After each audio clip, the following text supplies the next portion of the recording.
আসসালামু আলাইকুম প্রিয় শিক্ষার্থী। আজকের এই ভিডিওতে আমরা পঞ্চম অধ্যায় নিয়ে কথা বলবো এবং পঞ্চম অধ্যায়ের খুবই গুরুত্বপূর্ণ একটা টপিক, সেটা হচ্ছে অ্যালগরিদম ও ফ্লোচার্ট।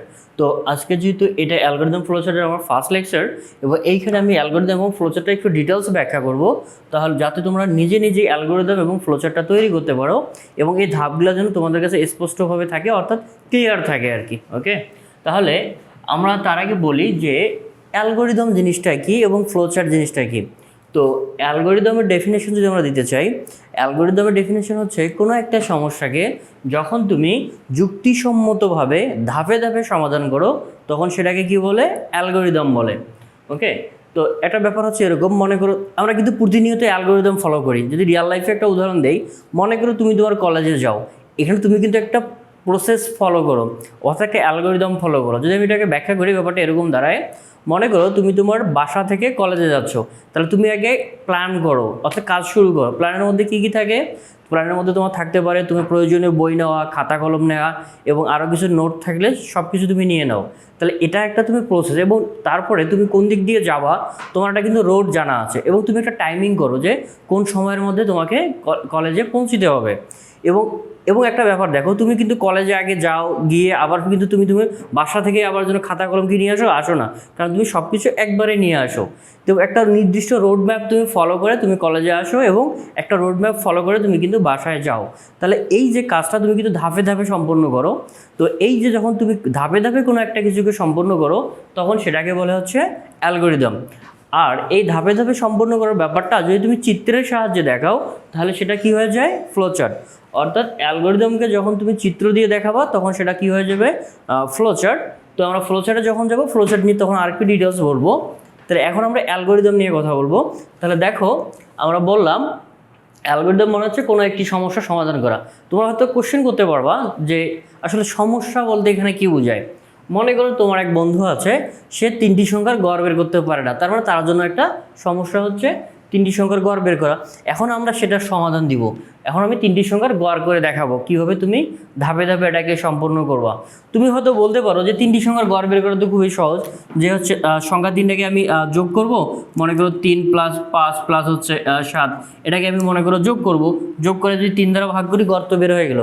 কিন্তু এটা তুমি যেভাবে লিখলা, কম্পিউটার কিন্তু এভাবে করে না, কম্পিউটারটা স্টেপ ফলো করে আর কি। অর্থাৎ এটাকে আমি ব্যাখ্যা করার জন্য ধাপে ধাপে যখন আমি দেখাবো তখন সেটাকে আমি বলবো কি, অ্যালগরিদম।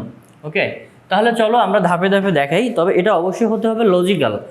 ব্যাপারটা কিন্তু এমন না যে আমি আগে কি করি, ভাগ করি তারপরে আমি যোগ করি। এমন কি হয়, আগে আমরা যোগ করি তারপরে আমরা ভাগ করি।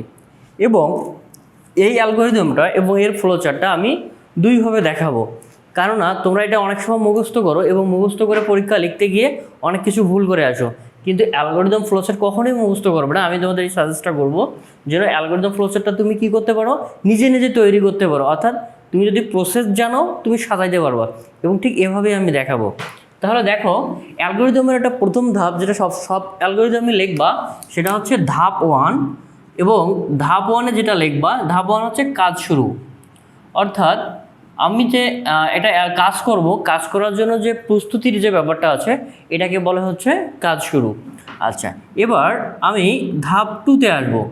তা দেখো, আমি 3টি সংখ্যার গড় বের করতে গেলে আমার 3টি সংখ্যা লাগবে, এবং সংখ্যা 3টা যে কোনো কিছু হতে পারে, তোমার 7, 8, 9 হতে পারে, 2, 4, 6 হতে পারে। তাহলে আমরা কি করব, চলকের মাধ্যমে তাকে ঘোষণা করব। তাহলে আমি 3টি সংখ্যাকে এইভাবে লিখতে পারি যে A, B ও C এর মান গ্রহণ, তাই না? তাহলে এখন A, B, C এর আন্ডারে তুমি যে কোনো মান দিতে পারো। তাহলে এর মান আমি কি করব, গ্রহণ করব। আচ্ছা, গ্রহণ করার পর দেখো, গড় বের করতে গেলে আগে আমাকে কি করতে হবে, যোগ করতে হবে। তাহলে আমি এটাকে দুইভাবে লিখতে পারি। কিভাবে লিখতে পারি, মনে করো ধাপ 3-এ আমি লিখতে পারি যে ABC এর যোগ করি, অথবা আমি একটা ভেরিয়েবল নিতে পারি। ভেরিয়েবল বলতে আমরা কোনো একটা নাম্বার আন্ডারে নিতে পারি। সেটা এভাবে আমরা দেখাতে পারি ম্যাথমেটিক্যালি, যে সাম equal two A + B + C করি, অথবা করে পাই, অথবা A + B + C যোগ করে যোগফল কোথায় রাখি, সামে রাখি, এভাবে রাখলেও হবে। আচ্ছা, তুমি হয়তো এখানে বলতে পারতো যে আমরা অ্যাভারেজ একবারে করতে পারতাম কি না, সেটাও আমরা করতে পারি, কিন্তু আমি এখানে ডিটেলসটা লিখতেছি। দেখো, তাহলে আমার কি হয়ে গেছে, যোগফল হয়ে গেছে। এখন যোগফল যখন বের হয়ে গেছে, আমরা গড় বের করব। গড়কে ইংরেজিতে কি বলে, অ্যাভারেজ, তাই না? তাহলে অ্যাভারেজ ইকুয়াল টু কী হবে, আমি যোগফলকে ভাগ করব কত দ্বারা, 3 দ্বারা। তাহলে আমি যখন যোগফলকে 3 দ্বারা ভাগ করি, আচ্ছা এটাকে যোগ করি অথবা আমি লিখতে পারি এটাকে নির্ণয় করিও বলতে পারি, তাই না? কেন নির্ণয় করি, a plus B plus C যোগ করে আমি যোগফলটা কোথায় রাখবো, এখানে রাখবো, অর্থাৎ যোগফল নির্ণয় করি, এটা আমরা বলতে পারতাম, তাই না? তাহলে এখানে কি নির্ণয় করি, গড় নির্ণয় করি, তাই না? তাহলে গড় নির্ণয় করি, অথবা তুমি ডিটেলস রেখে দিতে পারতা যে আমরা গড় বা গড় মান নির্ণয় করি, এভাবে বলা যায়। ওকে, তাহলে আমার যেহেতু গড় বের হয়ে গেল, এবার আমরা কি করব, আমার কিন্তু ফলাফল বের হয়ে গেছে, আর আমাদের ফলাফল বের হয়ে গেলে এই ফলাফলটা দেখাতে হবে। তাহলে আমি ধাপ 5-এ এসে কি বলবো, ধাপ 5-এ এসে আমরা বলবো গড় প্রদর্শন করি, তাই না? আচ্ছা, গড় প্রদর্শন করি। ওকে, আচ্ছা গড় যখন তুমি প্রদর্শন করে গেলা, তাহলে তোমার কাজ কিন্তু শেষ।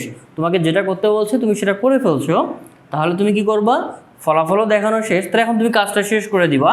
তাহলে হচ্ছে ধাপ যদি আমি 6-এ যাই, তাহলে হচ্ছে কাজ শেষ। তাহলে এখন দেখো আমি তোমাদের বলি, একটা অ্যালগরিদমে 3টা ধাপ তোমার অবশ্যই রাখতে হবে। প্রথম ধাপ হচ্ছে কাজ শুরু, দ্বিতীয় ধাপ সবার লাস্ট ধাপ হচ্ছে কি, কাজ শেষ। আর কাজ শেষ করার আগে অবশ্যই তোমাকে ফলাফলটা দেখাতে হবে। এবং তুমি এখানে একটা চাইলে জেনেরিক সেন্টেন্স লিখতে পারো, সেটা হচ্ছে ফলাফল প্রদর্শন করি। তাহলে এভাবে আমরা কি করতে পারি, অ্যালগরিদম তৈরি করতে পারি। এখন তুমি এখানে বলতে পারো যে আমরা এই যে এই কাজটা একসঙ্গে করতে পারতাম কি না, হ্যাঁ এটা আমরা একসঙ্গে করতে পারতাম। তাহলে এভাবেও করলে হবে, সেটা যদি আমি তোমাকে আরেকবার দেখাই। আচ্ছা এটা দেখানোর আগে এক কাজ করি তো, এইটা যদি তোমার পরীক্ষায় থাকে, এভাবেই যদি তোমার পরীক্ষায় লেখা থাকে, তাহলে এর জন্য ফ্লোচার্টটা কীভাবে লিখবা, আর যদি অ্যালগরিদমটা অন্যভাবে থাকে তার জন্য ফ্লোচার্ট কীরকম হবে সেটা আমি দেখাই দিই।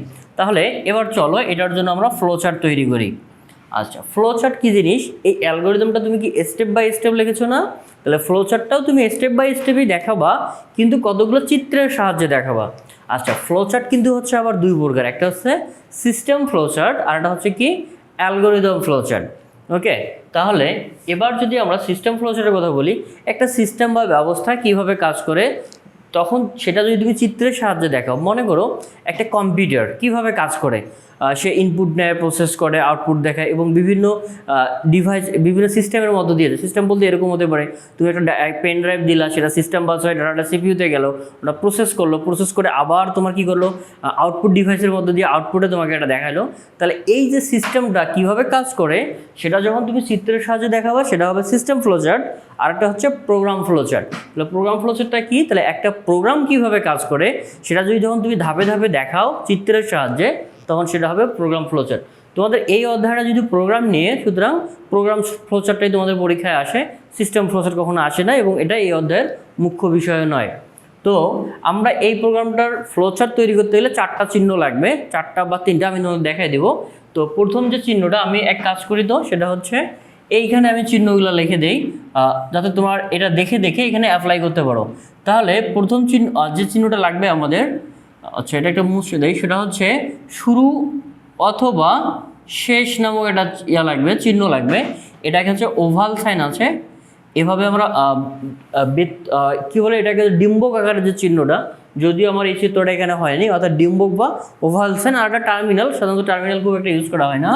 তারপরে গ্রহণ অথবা নির্গমন, অথবা এটাকে যদি তুমি ইংরেজিতে এভাবে বলো ইনপুট অথবা আউটপুটের জন্য যে চিহ্নটা ইউজ করা হয় সেটা হচ্ছে সামুদ্রিক চিহ্ন। তাহলে এই সামুদ্রিক চিহ্ন দ্বারা ইনপুট এবং আউটপুট বোঝায়। আর যদি কখনো আমরা প্রক্রিয়াকরণ করি, প্রক্রিয়াকরণ বলতে এই যে যোগ করা, গড় বের করা, ক্ষেত্রফল বের করা, এগুলো হচ্ছে প্রসেস, তাই না? তাহলে প্রক্রিয়াকরণ বা আমি বলতে পারি প্রসেসিংয়ের জন্য আমরা যেটা ইউজ করতে পারি সেটা হচ্ছে আয়তক্ষেত্র ইউজ করব। ওকে, তাহলে এই কয়টা চিহ্ন দিয়ে আমরা কি করব, এবার এই ফ্লোচার্টটা করে ফেলবো। তাহলে দেখো আমাদের প্রথম ধাপ কি আছে, কাজ শুরু। তাহলে কাজ শুরুর জন্য কোন চিহ্ন ইউজ করব, আমরা ইউজ করব এই ডিম্বক চিহ্নটা, তাই না? তাহলে আমি একটা এখানে ডিম্বক দিলাম, দেন আমি এখানে লিখে দিতে পারি যে শুরু করলাম এখানে, তাই না? আচ্ছা শুরু করার পর কী করেছিলে তুমি, ইনপুট নিয়েছিলে, যে মান গ্রহণ লিখেছো না, বা মান গ্রহণ করি, তাহলে আমি এখানে 2 নম্বর ধাপে ইনপুট নিয়েছি। দেখো ইনপুট বা আউটপুটের জন্য কি ইউজ করা হয়, সামুদ্রিক চিহ্নটা। তাহলে আমরা সামুদ্রিক চিহ্ন ইউজ করব, একটু বড় করে লিখতে হবে কারণ এখানে আমাদের কিছু লিখতে হবে, তাই তো? তাহলে আমরা লিখে ফেলি এ বি ও সি এর মান গ্রহণ, তাই না? আচ্ছা, মান গ্রহণ করছো। এবার তারপরে কি করছিলে তুমি এখানে দেখো, এই যে তুমি যোগ বের করছো না, তা যোগ একটা কি দেখো তো, এটা প্রসেস বা প্রক্রিয়াকরণের মধ্যে পড়ে না? তাহলে আমরা প্রক্রিয়াকরণের জন্য কি নিব, দেখো প্রক্রিয়াকরণ বা প্রসেসিংয়ের জন্য আমার আয়তক্ষেত্র আছে। তাহলে এখানে যদি আমি একটা আয়তক্ষেত্র দেই, তাহলে আয়তক্ষেত্র কি আছে, sum equal to A plus B plus হচ্ছে সি। ওকে, এবার পরের ধাপে কি করেছো, গড় বের করছো। এটাও দেখো তো একটা প্রক্রিয়ার মধ্যে পড়ে কি না? অবশ্যই এটা একটা প্রক্রিয়া, কারণ তুমি এখানে গড় বের করতেছো, ক্যালকুলেশন করতেছো, তাই না? তাহলে আমরা এখানে আবার লিখবো AVG equal to sum divided by 3। Okay, এবার আমাদের গড় বের হয়ে গেল।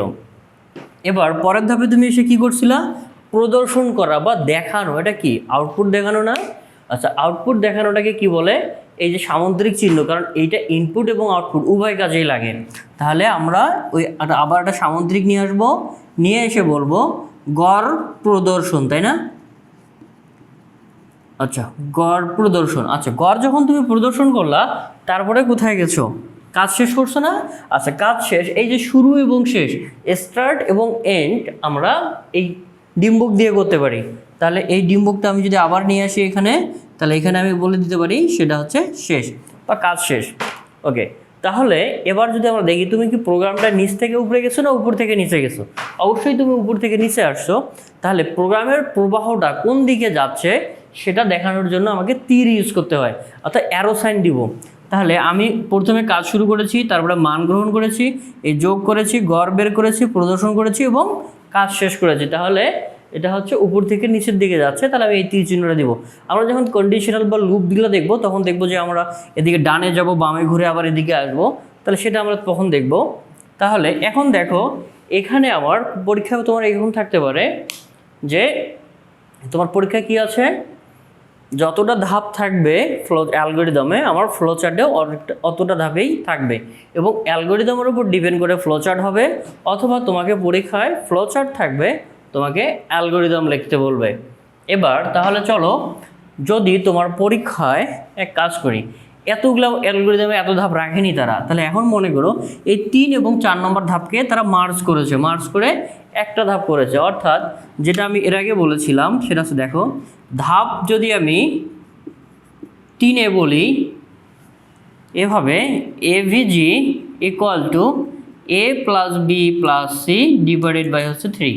তাহলে দেখো তো একবারে আমি গড় বের হয়ে যাচ্ছে না, এ প্লাস বি প্লাস সি, অর্থাৎ 3টি সংখ্যা যোগ করতেছি এবং 3 দ্বারা ভাগ করতেছি। তাহলে আমার গড় বের হয়ে গেল AVG equal to A plus B plus C. তাহলে আমরা বলছি কি নির্ণয় করি, তাহলে নির্ণয় করি, যদি তুমি নির্ণয় করো তাহলে তোমার কিন্তু গড় বের হয়ে গেল। তাহলে 3-এর পর ধাপ হচ্ছে 4, তারপরে হচ্ছে 5। তাহলে এখন বলো তোমার প্রক্রিয়া কয়টা হয়েছে, অর্থাৎ প্রসেসিং কয়টা ধাপ হয়েছে? একটা ধাপ। তুমি শুধু এখানে একটা গড় বের করেছো।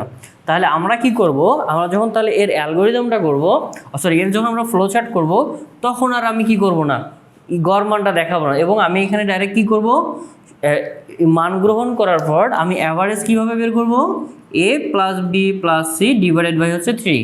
তাহলে দেখো এখন এখানে আমার 1 2 3 4 5টা ধাপ হয়েছে, এই যে এখানে আমার 5টা ধাপ রয়েছে।